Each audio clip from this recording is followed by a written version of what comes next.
Hey, what's up guys, this is the Retro Den, and today we're going over all the mounts you will be able to get in TBC Classic. Before the video starts, leave a like, subscribe if you want more content like this, and let's get right into the video.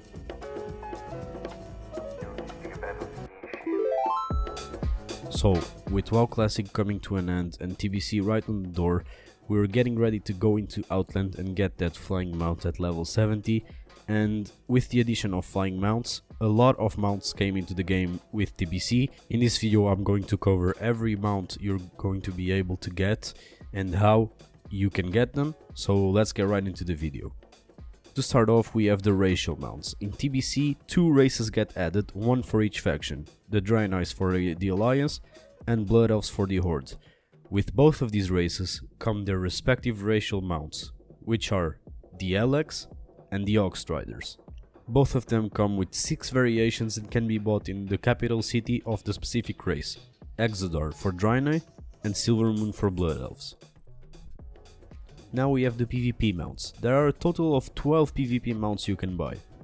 Those are the 5 black variations of the Alliance mounts, you can see now on screen, and you also have the other 5 Black Horde mount variations. All of these mounts can be bought from the specific faction vendor inside of all the classic battlegrounds, which means Eltarak Valley, Arathi Basin and Warsong Gulch. The other 2 PvP mounts are the Reigns of the Dark Riding Talbot and the Reigns of the Dark War Talbot. Both of these can be bought with Hala battle tokens, which you get 1 for slaying a player in the Hala area, and then if your faction is in control of the area, you can hand 100 of them to the NPC in order to buy one of these mounts. Then you have the dungeon mounts. You have 3 iconic dungeon mounts you can get from TBC dungeons. You have Ravenlord, you need to get from Setek Hall's Heroic with the help of a druid. You have the Swift White Ox Strider you can get from Kelta's Sunstrider in the Magister's Terrace. And the Amani Warbear with a 100% drop chance if you complete Zolaman in the given time. And those are the 3 mounts you can get from dungeons in TBC. For professions, there are only 2 mounts, and those 2 are the Flying Machine and the Turbocharged Flying Machine. Both of these can be bought and sold on the auction house, and they can only be used by engineers, so take that in mind if you want to get these mounts. Now we get to some of my favorite TBC mounts, which are the reputation ones. You can get 4 types of mounts with reputations in the TBC. First, you have the Cenarian War Hippogriff you can get from the Cenarian Expedition in Zangar Marsh, which is easily farmed with spamming the dungeons in Zangar Marsh. Then you have the first dragon mount to ever exist in the game, which are the Netherwick Drakes you can get in Shadowmoon Valley. In the area on the south, you will have to complete the entire quest line, and you will get 1 for free at the end. The other ones you can buy from purple to blue to onyx and other colors, each one costing 200 gold. Then, moving on to the Grand, you have the Talbots, you can get normal or swift for 56 or 80 gold respectively, with the Kurenai for Alliance and Maghar for Horde reputations. You can farm these by farming war beads from the ogres and handing them in for reputation. And last but not least, we have the Nether Race from the Shatari Squigward reputation. You can buy them at 160 gold each, and you farm this reputation in Terrakar Forest. Now let's get into the event mounts. You have 4 event mounts. You have the Horseman's Reins you can get from the Hollow's End. You can only get it during the Hollow's End. You have to kill the Headless Horseman within the Scarlet Monastery Cathedral, and once you get it, you can have it, and that's it. Then you have the Swift Brewfest Kodo and Swift Brewfest Ram you get from killing Korandire Brew on the Brewfest event. And you also have the normal version of the Brewfest Ram you can buy with tickets from the event.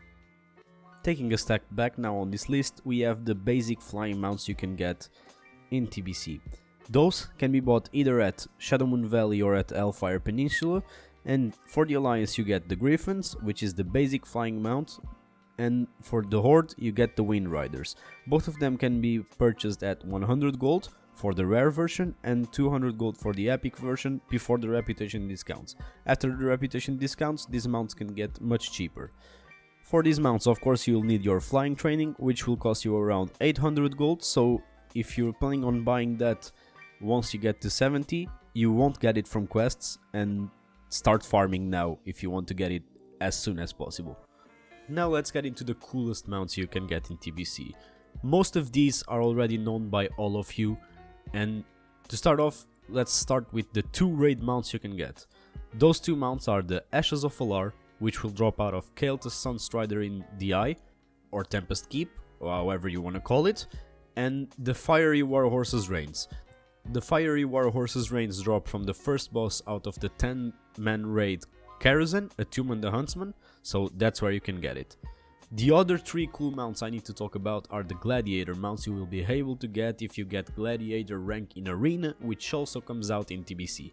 So these 3 last mounts are only for the elite players. If you're planning on getting Gladiator on Arena on TBC, just know you will have these 3 mounts as a bonus, which I highly encourage you to go for it if you're into PvP, because these mounts are actually amazing. So this was a short video where I presented to you what mounts you can get on TBC. This is no kind of guide for you to get them. There are a lot of guides out there and I don't want to saturate you with them. I just wanted to leave this visual representation. If you want more guides, head on to YouTube and search for them, or Wowhead. Wowhead has a lot of guides on how you can get each of these mounts. If you want more content like this, if you want TBC classic content, subscribe, leave a comment down below with criticism or with whatever you want. Like this video if you liked it, dislike if you disliked it. This has been the Retro Den, and I'm out.